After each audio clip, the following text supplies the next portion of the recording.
Hey everybody, Jay Super Awesome here, and I would like to welcome you to week number 6 of the Horror Man's SlashBack Challenge. This week's slasher theme is Local Slasher, and I will be doing a review for the Bible Belt Slasher, The Holy Terror. Okay, so getting into the plot for this one. December 1989, Wilkins, Tennessee.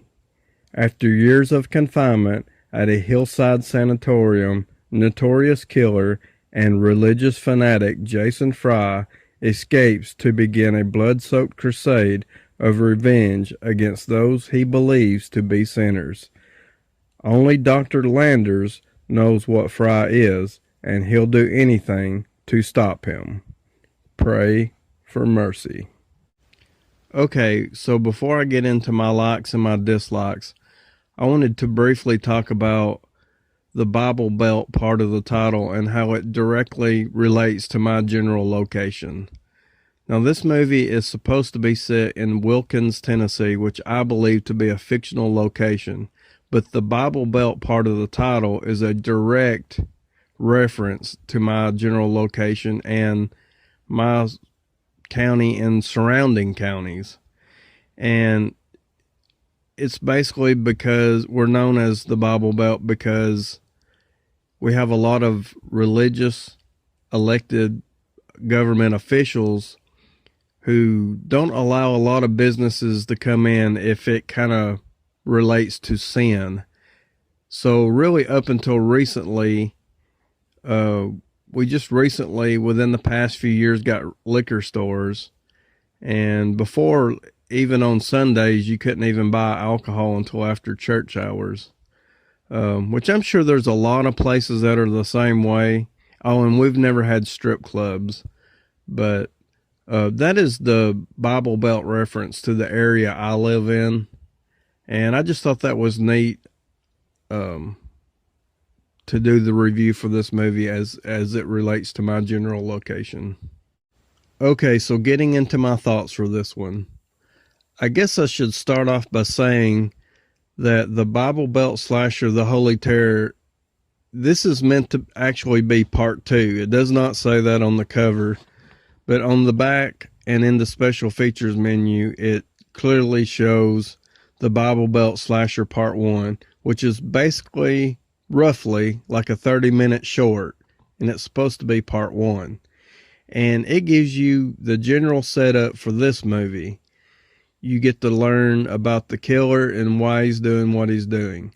Now, part 1 is supposed to take place in 1988, which makes the plot description of this movie, where it talks about the killer being locked up for years, it makes that very misleading, as he was only locked up 1 year, as he is being sentenced in the beginning of part 2. But we learned that the killer, what sets him off, he was a preacher, and he got one too many prank calls, and he basically snaps. And he hunts down the prank callers and starts to kill them one by one.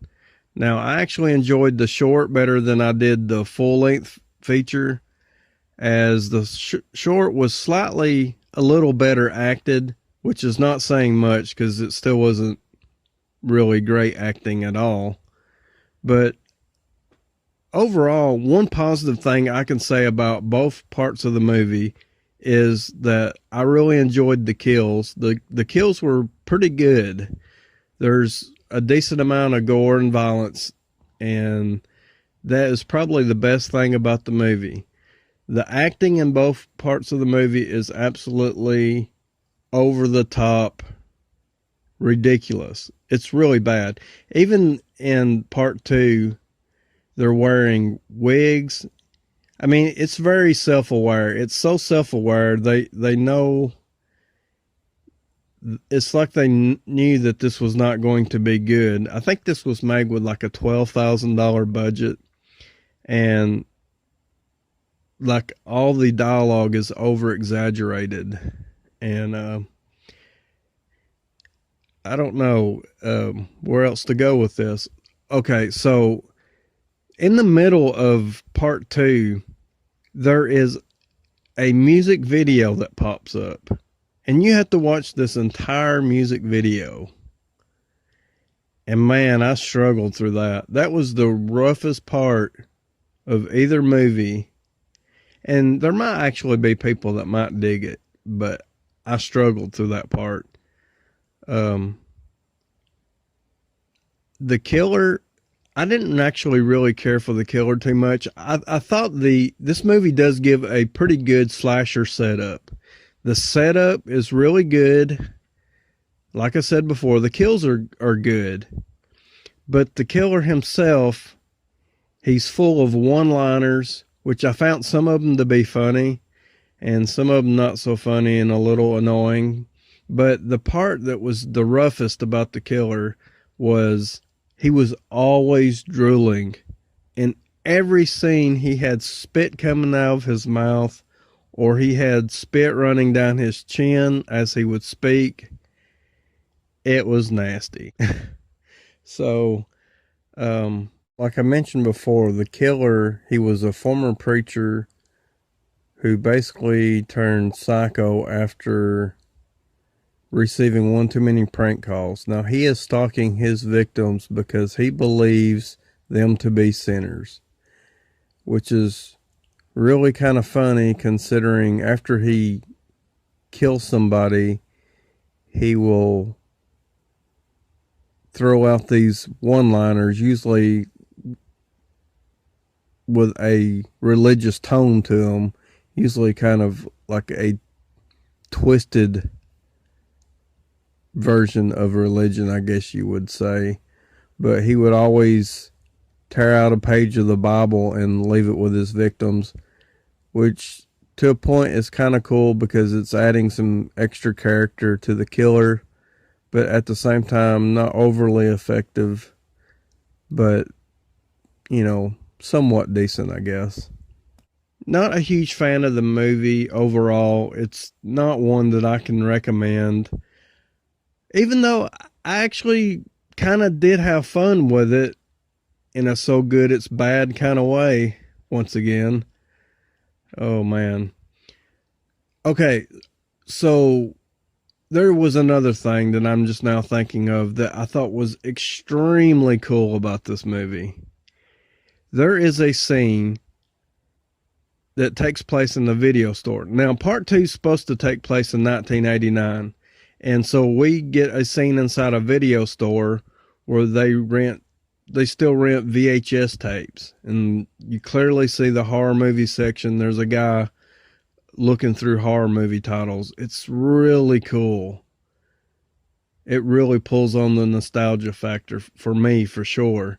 And even the girl at the register, if you look in behind her, you're clearly seeing like a poster of Bloodhook.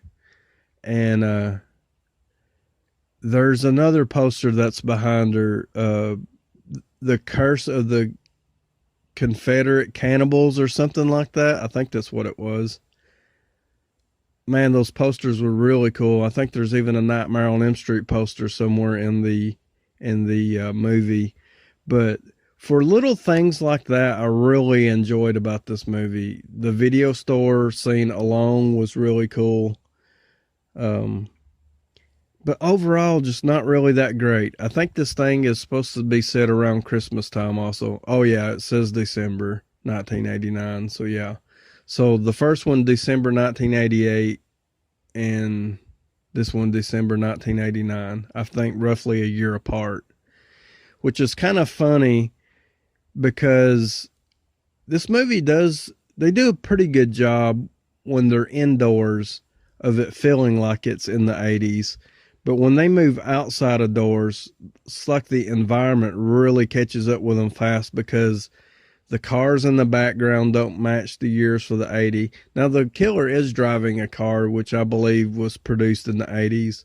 But the main actress, she's driving like a near model Camaro, like at least early 2000s. And I know this because I have one just like it. All besides mine is red. But I know it's like maybe between a 2000 to a 2002 Camaro, and they just don't hold anything back. and you know, so the outside locations really give it away, but so overall, I've kind of talked for long enough, I guess. So overall, I'm going to wrap this up. Just not really one I can recommend, and my wife actually said it was the worst movie she had ever seen. But I'm going to give this a 4.5 out of 10, as I had a pretty good time watching it. I thought it was okay, but I will probably never watch it again, more than likely, unless I have people over and we're just having a blast with it and having a good time. This movie is perfect for that occasion, but for me, unless that happens, I probably won't watch it again. So I'm going to give this a 4.5 out of 10. I'd like to thank you for watching. Please like, subscribe, and comment below. If you have seen it, let me know what you think. If you have not, let me know what you think. So thank you for watching.